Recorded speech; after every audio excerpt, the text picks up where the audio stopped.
Hi, I'm Paige Ann Olson. Welcome to my YouTube channel.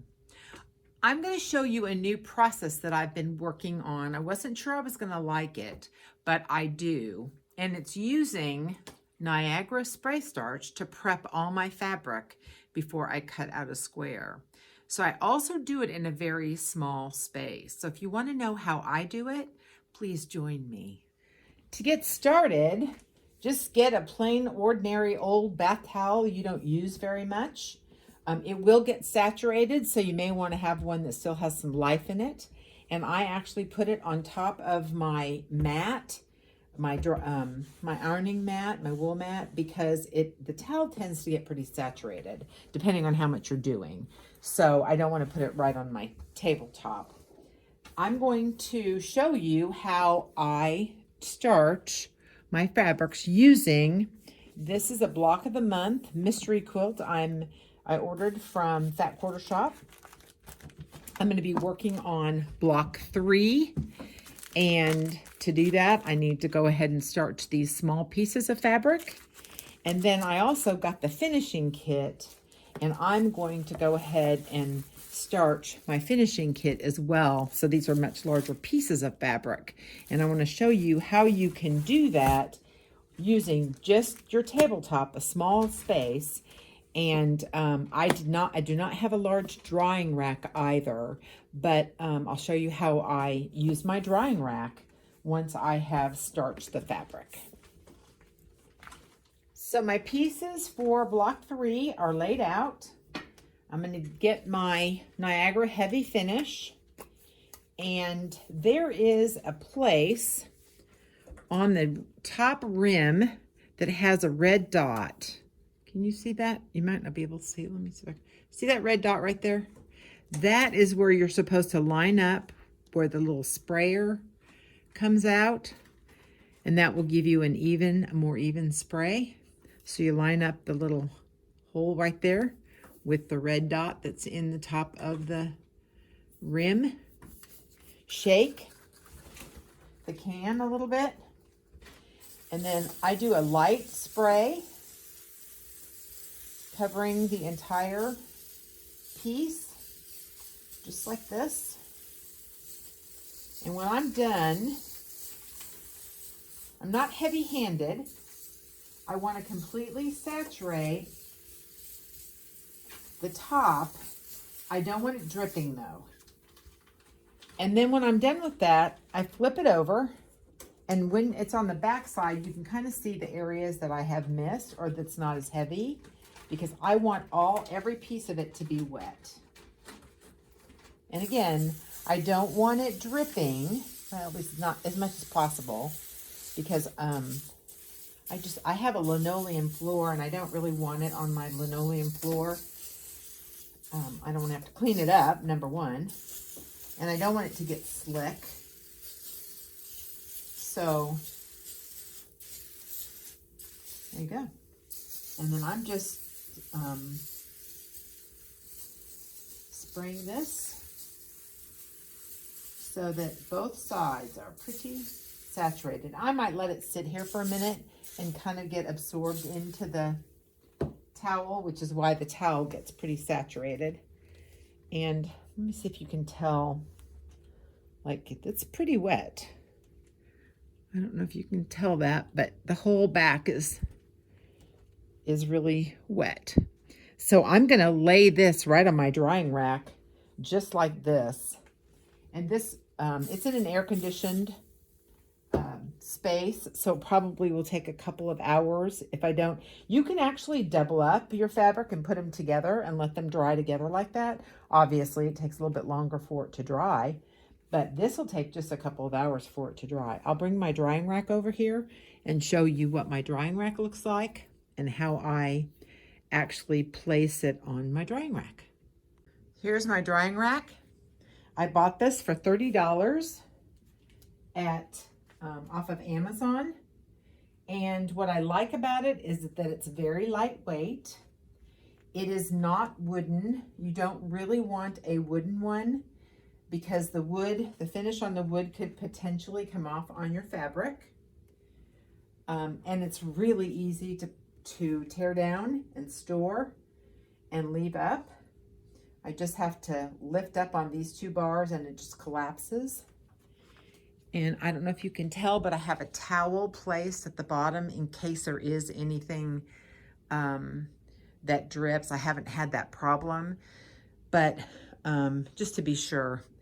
I have two new little kittens who love to play underneath this drying rack, especially if I have yardage on the drying rack. So right now it's really neat, but it probably won't stay that way because they run around and play on and mess up the towel that's on the bottom. So hopefully I can show you my kitties if they will stop running around. So one of the reasons I really like this process is that it does pre-shrink the fabric, so I don't have to wash and dry it. This kind of eliminates that process of having to do that. And it really gives it a nice crisp hand when it's dry. It's stiff. It's almost, not quite, but almost like paper. And it really makes the cutting out of the fabric, it really helps to make your cuts more perfect, and your sewing also, when you put your pieces together, it just works so much nicer. And I didn't really think it would work the way that it does, and I'm frankly a little shocked that it works as nicely as it does. Like I said, I've done some yardage, and I have used that yardage in some of my background pieces, and it just looks crisper and neater. And it really does help hold the fabric together when you're sewing them together, because like I said, it's kind of like the consistency of not quite paper, but certainly very stiff fabric. And so I like the process. I like the way that it turns out when I'm done piecing it. And so if you're interested in trying this, I would suggest try it and see what you think. I tried it and liked it pretty much immediately, so I'm sold. So I've laid out my fabric, and I've begun, this is the yardage, and I've begun to spray it. You can tell the difference. This is what I've done, and this is still left to be done. So to advance this, all I do is I fold it where I've already sprayed, like this. And then I move it over here, like this. And now I'm ready to spray again, to spray this part again. Oops. And then I keep doing this until I get to the end. And then I will show you, because I'm going to flip this over and do the other side exactly the same way. So I'm actually going to do, this is folded, so I'm actually going to do the front, and then I'm also going to do the back. Just like I did with the pieces, I do the front and the back of the pieces. And when I get to that, I'm going to go ahead and do the whole front, and then I'll kind of show you how I flip to the back. So I'm at the end of, I called this the top and this the back, but you really, since it's folded in half, you guys know that all of this is the top. I just thought it would be easier to explain it to you by calling it the top and the bottom. But if you open it up, it's one piece of fabric. So, or one piece. All right, so I have finished the one side. So now I'm gonna flip it over like this. One side is done.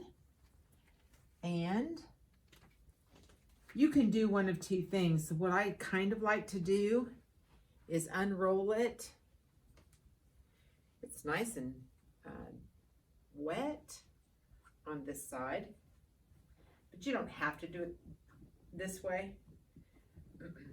And then I'm just gonna kind of quickly fold it back up like this again. And since you have it on one side, it kind of helps to when you fold it like this, it kind of helps to get it on the dry side. Just helps your spraying process go a little bit faster. Okay, so I'm ready to go. And I'm just going to do this side or the other side of my folded piece. And when I'm done, I'm going to put it on my rack to dry. And by tomorrow, it should be ready for me to cut out my pieces for my third block. So I have now sprayed all of the pieces that were in the box. And here is what it looks like from the side. And I don't know if you can tell, but you notice how I place it on the rack, the larger pieces. I kind of loop it, and that way I get more on the rack. And the rack has bars inside, and you can place some of the pieces on that as well. Anyway, I just kind of wanted to show you sort of what that looked like. And I'll just leave that there until they're dry. And then I'll pull them off and fold them and get them ready for the project when I get ready to make the third block tomorrow. I'm going to give you a little bit of a sneak preview.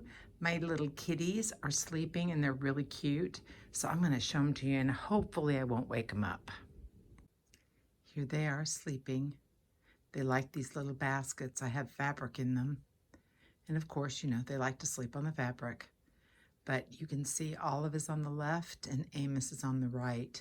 And of course, Amos has the bigger box, even though they both weigh about the same amount. But yeah, aren't they cute? I hope you've learned something from this video. And, you know, if you want to try it, I certainly recommend that you try it. You may not think it's worth the fuss, but I do. And so I'm going to keep using it. If you enjoyed this video, please give me a thumbs up, comment on my channel, and please subscribe. I would love it if you would do that. What's under your needle today?